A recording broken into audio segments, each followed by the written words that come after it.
Insanul Fahmi jalani pemeriksaan polisi. Upaya perdamaian dengan Inara Rusli berjalan sesuai rencana. Insanul Fahmi telah menjalani pemeriksaan di Polda Metro Jaya berkait laporan Inara Rusli yang menuduhnya melakukan penipuan. Inara sebelumnya melaporkan Insanul karena berbohong berkait statusnya yang mengaku duda hingga mau dinikahi secara siri. Padahal Insanul masih berstatus suami sah Wardati Namawa. Tak hanya diperiksa, Insanul juga mengupayakan perdamaian sebagai penyelesaian masalah. Sejauh ini, prosesnya berjalan.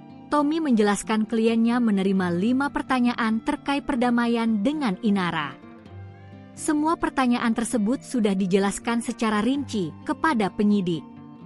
Lebih lanjut, Tommy memastikan proses perdamaian antara Insanul dan Inara berjalan sesuai rencana. Insanul sendiri hanya meminta doa agar masalahnya dengan Inara Rusli bisa segera diselesaikan secara damai.